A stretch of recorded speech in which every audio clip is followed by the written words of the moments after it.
wabarakatuh.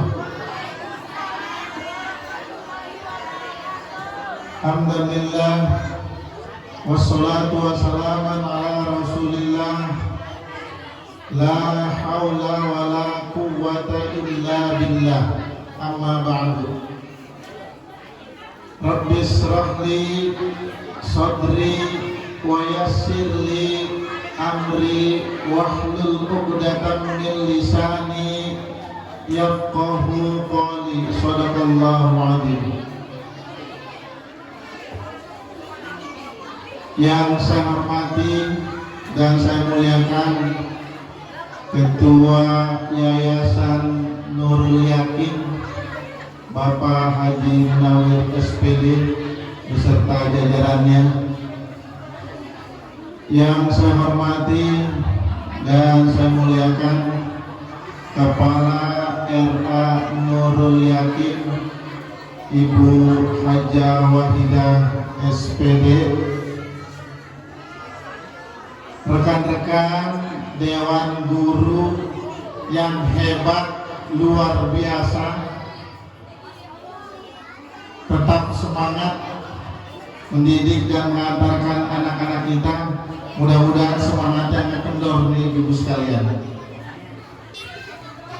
Tidak lupa pula para orang tua, wali murid yang hebat luar biasa, tetap semangat untuk membentuk putra putrinya. Yang saya hormati pula wabil khusus yang sama-sama kita cintai, anak-anakku sekalian, siswa siswi RA Nurul Yakin yang insya Allah pada hari ini nanti akan diwisuda. Bu, anak kita nanti akan diwisuda. Kita doakan mudah-mudahan anak kita semuanya sukses, amin. Anak-anak kita berhasil, amin. Anak-anak kita menjadi anak yang soleh dan soleha, amin. Yang dapat menolong kita nanti ketika kita menghadap Allah Subhanahu, amin.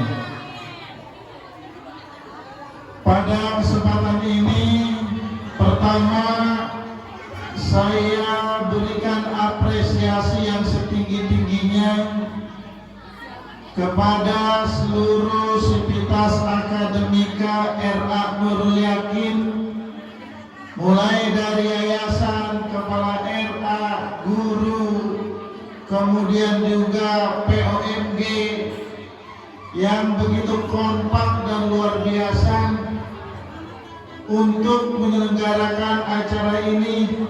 Mudah-mudahan apa yang kita lakukan ini akan menjadi catatan amal ibadah kita, amin.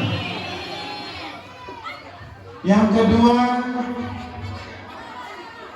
saya ucapkan selamat dan sukses kepada anak-anakku sekalian yang insya Allah sebentar lagi akan diwisuda.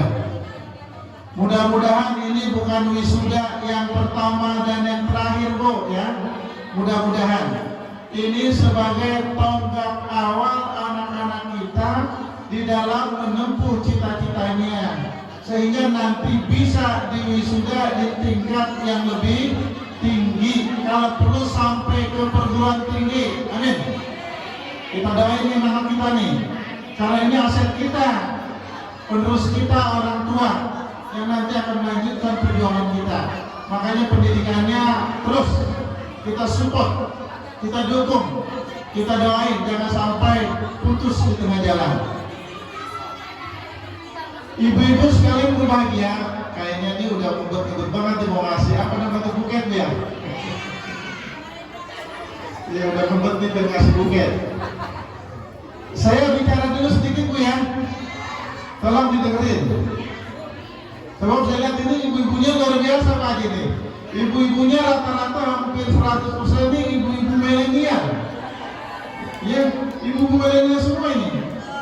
Yang mestinya nanti ke depan lebih berhasil mengantarkan anak-anak kita ketimbang orang tua kita dulu. Kalau orang tua kita dulu zaman milenial, zaman kolonial ya, mendidiknya kita dulu nggak pernah disekolahkan di RA. Tidak pernah. Karena memang belum ada dan orang tua kita nggak ngerti. Tapi insya Allah orang tua sekarang luar biasa ini. Makanya mudah-mudahan untuk keberhasilan anak-anak kita ini akan lebih potensial, lebih memungkinkan. Saya akan mengingatkan kepada semua ibu-ibu sebagai orang tua, karena status saya juga orang tua. Bu, saya juga orang tua nih.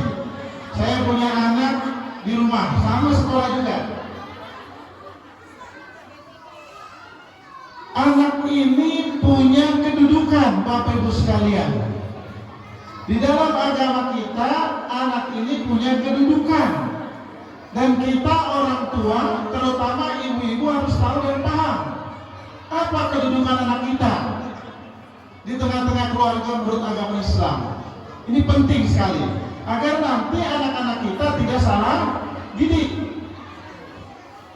Yang pertama, kalau kita lihat konsep apa yang pernah disabdakan oleh Rasulullah tentang anak, kalau tidak salah begini Bu, mungkin ini sudah tidak asing lagi, sudah termasuk hadis pasaran. Kullu mauludin yuladu ala fitrah.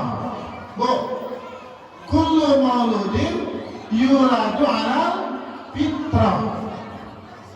Artinya setiap anak yang baru dilahirkan dalam keadaan suci bersih. Anak-anak kita semua suci bersih, tidak ada dosa dan sebagainya. Kalau saya analogikan anak kita itu seperti sehelai kertas yang putih, ya. Ketika kertas putih ini kita coret, kita tuliskan, kita goreskan dengan tinta merah, maka kertas itu akan berwarna merah. Atau sebaliknya, coretan pertama tinta warna hitam, maka kertas itu akan berwarna hitam. Artinya apa? Anak itu tergantung kita orang tua. Bu, anak itu tergantung kita orang tua. Mau dijadiin apa tuh anak? Kullu mauludin yuladu alal fitrah fa'abawahu. Maka orang tuanya, bapaknya, nyoretnya pakai tinta warna apa tuh? Ya, mau dijadiin Yahudi, mau dijadiin Nasrani, mau dijadiin Majusi, tergantung bapaknya, tergantung orang tuanya. Silakan. Kalau coret merah dia merah tuh anak, hitam dia hitam. Mau dibentuk jadi Yahudi jadi, Nasrani jadi Nasrani, atau Majusi jadi Majusi. Semua tergantung kita. Nih, penting. Makanya ibu-ibu milenial ini, saya katakan ibu-ibu yang punya visi dan misi jangka panjang untuk anak-anak kita. Kenapa saya katakan demikian? Terbukti indikatornya bahwa ibu-ibu mau menyekolahkan, mau menitipkan anak-anaknya di RA.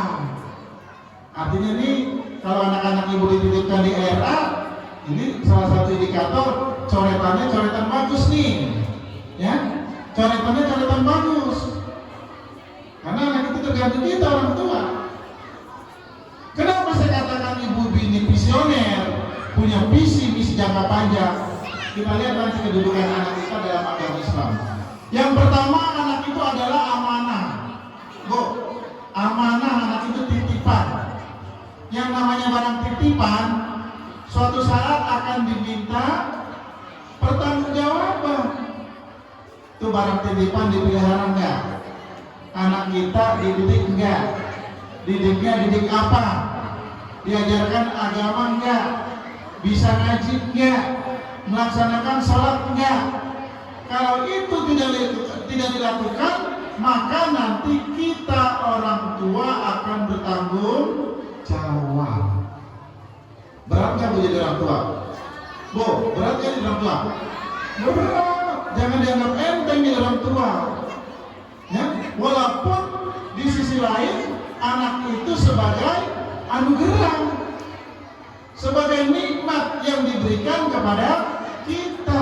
Karena berapa banyak orang-orang yang ada di sekitar kita melakukan pernikahan tapi tidak dikaruniai anak. Kita yang dikaruniai, yang diberikan, perlu disyukuri. Perlu kita didik anak-anak kita dengan pendidikan yang bermuatan agama. Karena ini sangat penting ke depan. Ya, ini ibu-ibu mungkin sering bermain media sosial, saya yakin ini. Mungkin pernah membaca sebuah postingan. Postingannya sederhana, Bu. Kalau tidak salah ada 6 kalimat. Sederhana, tapi maknanya luar biasa itu kalau kita mau pikirkan, kita renungkan. Kira-kira postingannya begini, Bu. Bu, tolong dengerin Bu nih. Ini penting sekali buat kita, buat masa depan anak-anak kita. Kalimat yang pertama, jika seorang ayah tidak ngerti agama, maka bagaimana ia mau mengajarkan kepada istrinya? Pernah ajaran agama sama suaminya, Bu? Pernah nggak? Jangankan yang nggak ngerti, yang ngerti juga kadang-kadang jarang. Karena keterbatasan waktu, kesempatan. Itu yang pertama. Yang kedua, jika seorang ibu tidak ngerti agama, bagaimana ia mau mengajarkan kepada anaknya? Makanya ini salah satu solusinya, yaitu anak-anak kita titipkan di lembaga-lembaga pendidikan Islam sejak dini, sejak kecil, sejak usia dini masukkan ke RA. Itu salah satu solusinya. Udah kita nggak bisa, tuh anak dibiarin aja, dimasukin lagi ke lembaga yang tidak memberikan pelajaran atau muatan pendidikan Islam. Makanya saya katakan ibu-ibu visioner nih, ibu-ibu yang cerdas. Kita akui kita kurang pendidikan agama, titipkan di Nurul Yakin. Mungkin tadi ibu-ibu sudah banyak menyaksikan bagaimana tuh kemampuan anak-anak, seninya, tariknya, kemudian juga mungkin tahfiznya segala macam. Kalau kita orang tua suruh ngajarin, kira-kira bisa nggak, Bu? Jawabnya, Bu, saya guru, istri saya guru, tapi ngajarin anak nggak bisa waktunya, nggak bisa sabarnya juga. Makanya titipkan yang kecil, titipin di RA, yang agak gedean dikit titipin ke MI, titipin ke MTS, titipin ke Aliyah. Kalau perlu titipkan di pondok. Kalau pengen aman, Bu. Kalau pengen aman punya anak seperti itu, betul caranya. Jadi nanti ketika diminta pertanggungjawaban, insya Allah bisa dipertanggungjawabkan di hadapan Allah Subhanahu Wa Taala. Yang ketiga, Bu, nah ini yang artinya dalam sekali, Bu. Jika anak tidak diajarkan agama, bagaimana nanti dia mau mendoakan orang tua? Ini, ya. Pentingnya anak didik agama ketika nanti kita tua, ketika nanti kita masuk ke liang kubur, mereka mampu mendoakan kita. Karena hanya doa yang kita harapkan ketika kita di liang kubur, doa, Bu. Kalau anak kita tidak diajarkan,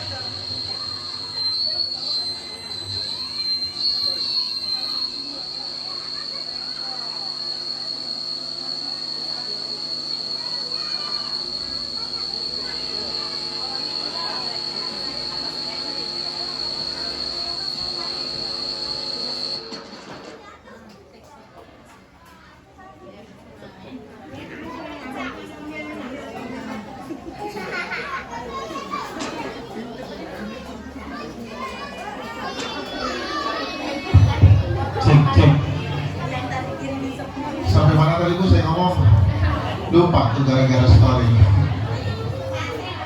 Titipin di pondok,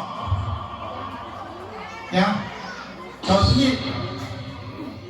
sendiri, Bu, sekarang pergaulan anak-anak, lingkungan sekarang, ya. Sekarang itu setannya bukan ada di mana-mana, di rumah kita sendiri, Bu.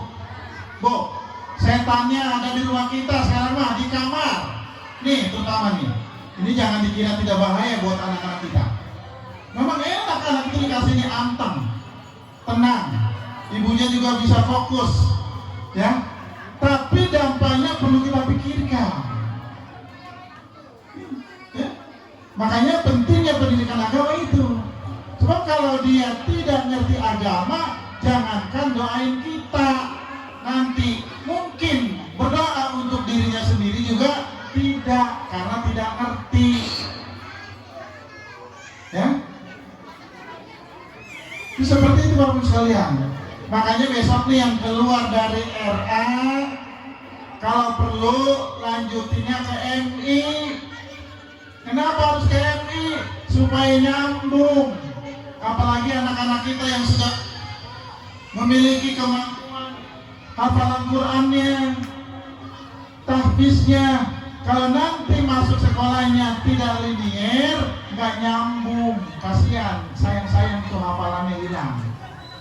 Karena menghafal itu lebih mudah daripada memelihara yang sulit dan berat. Ya, siapa tahu nanti di antara anak-anak kita ini akan lahir hafiz-hafizoh, amin. Karena nanti kalau ketika itu dia miliki betul-betul dalam kehidupan sehari-hari, kita orang tua patut bangga. Nanti di sana mereka lah yang akan mengenakan mahkota untuk orang tuanya. Mereka lah yang akan jadi penolong kita. Tuh, ya. Makanya jangan sembarangan masukin sekolah, Bu. Cari dulu sekolah yang muatan agamanya banyak. Tapi kalau yang sudah tidak diragukan ya di madrasah. Kalau madrasah memang udah otomatis muatan agamanya banyak, mulai dari RA ke MI ke MTS ke Alia. Tapi kalau sekolah TK, SD, SMP, SMK, SMA itu bukan berarti nggak ada muatan agamanya, Bu. Ada, cuma porsinya sedikit. Kalau dibandingkan dengan madrasah jauh, ya. Dan ibu sekalian nggak usah kecil hati, nggak usah malu, nggak usah minder ketika menyekolahkan anak-anaknya di madrasah. Jangan kecil hati, Bu. Madrasah sekarang itu sudah banyak perubahan, Bu. Anak kita dari madrasah mau kemana aja nanti kalau mau kuliah bisa. Bahkan banyak anak-anak madrasah yang punya prestasi. Tahun ini kalau ibu sering buka media sosial, ada salah seorang anak putri lulusan madrasah aliyah, kalau nggak salah 4 itu Jakarta, diterima di 6 perguruan tinggi luar negeri. Luar biasa nggak, Bu? Diterima di 6 perguruan tinggi luar negeri. Itu anak madrasah. Jadi jangan dianggap ketinggalan, tidak. Karena di madrasah dengan di sekolah kurikulumnya sama-sama menggunakan kurikulum merdeka kalau sekarang. Hanya tadi itu plusnya muatan agama yang lebih banyak, Bu. Ya, bahkan mungkin kalau ada di antara ibu-ibu yang pernah mendengar pidato salah seorang mantan presiden kita, B.J. Habibie, itu cukup miris, Bu. Ya, kenal nggak, Bu, B.J. Habibie? Kenal ya? Mantan presiden, mantan wakil presiden, mantan menteri beberapa periode, mantan direktur perusahaan pesawat terbang Nurtanio, belum lagi memegang beberapa perusahaan besar. Siapa yang tidak kenal dengan B.J. Habibie? Tidak ada yang tidak kenal. Di luar negeri diakui otaknya jenius. Bahkan kalau dijual mau barangkali dibeli itu sama orang Jerman karena kehebatannya. Ya, tapi di saat beliau pidato Al-Azhar pernah berkata begini, Bu. Saya merasa bangga dan bersyukur diberikan kelebihan, diberikan kenikmatan berupa teknologi oleh Allah Subhanahu wa Ta'ala. Karena dia manusia yang luar biasa di bidang memiliki anak yang semuanya sukses, bekerja di luar negeri, memegang beberapa perusahaan, kira-kira hidupnya gimana, Bu? Apa aja yang dia mau tinggal sebut aja, Bu. Tapi di saat tuanya, istrinya sudah meninggal, anaknya sudah sukses, sibuk dengan kesibukan masing-masing, cucunya hanya sewaktu-waktu datang ke rumah itu pun cuma sebentar. Rumah besar, mobil banyak, hanya yang terdengar detakan jam dinding. Di saat itu terasa baru kepikirkan apa yang dia ungkapkan. Andai kata saya disuruh memilih satu di antara keduanya, teknologi dengan agama, maka saya akan pilih agama. Itu pilihan ini, Bu. Di saat tua baru terasa. Makanya penting agama ini, Bu. Makanya ibu tidak salah nih menitipkan anak-anaknya di era Nurul Yakin. Tidak salah, sangat tepat. Makanya besok yang punya saudara, yang punya adik, punya tetangga, ajak ke sini, Bu. Dorong ke RA. Iya, ibu nggak usah malu, dapat pahala. Mengajak kebaikan berpahala. Dan pahalanya bukan saat itu saja, tapi mengalir terus ketika apa yang diajarkan oleh guru-guru di sini diterapkan, dipraktekkan oleh anak-anak kita, ibu pun kebagian pahalanya. Betul nggak, Bu? Nih ibu ajak tetangganya nih, ayo masuk ke era Nurul Yakin misalkan. Masuk, di Nurul Yakin diajarin ngaji, diajarin sholat. Terus tuh anak pakai, ngajinya rajin, sholatnya dilakukan, ibu kebagian, Bu. Guru-gurunya juga, apalagi orang tuanya. Enak, nggak ngapa-ngapain, tinggal terima transferan. Kalau ibarat uang mah kayak punya deposito. Ajak, Bu, tetangganya. Dan pesan saya sekali lagi, kalau bisa Bu ya, lanjutkan anak-anak kita ke madrasah yang banyak muatan agamanya. Kalau mau ke sekolah boleh saja, lihat-lihat dulu kira-kira muatan agamanya banyak apa enggak. Karena di usia dini ini, usia dasar ini merupakan pembentukan karakter anak. Kalau ibarat bangunan, pondasi, Bu.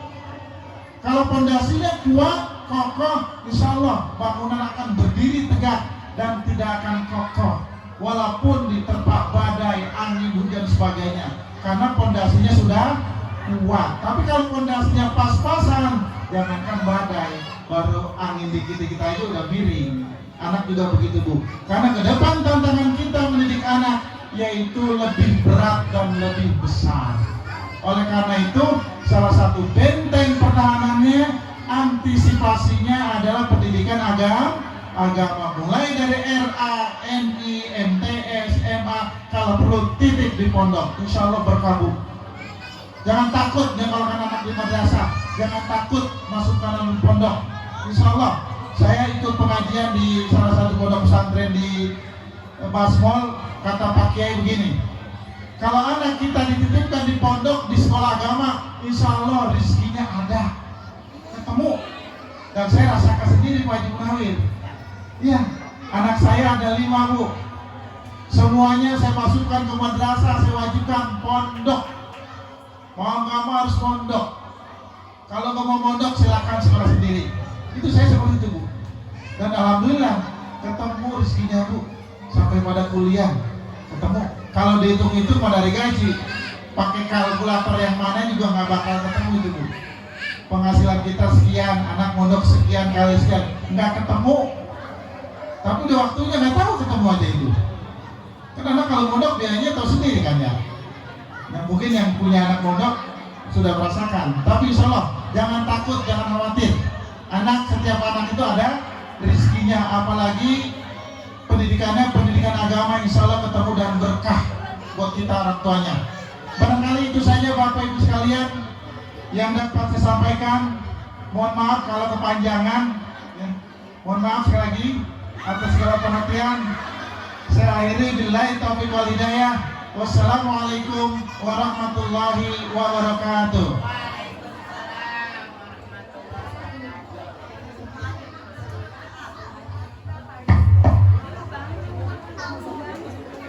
Demikianlah tadi telah kita dengarkan bersama-sama sambutan dari Bapak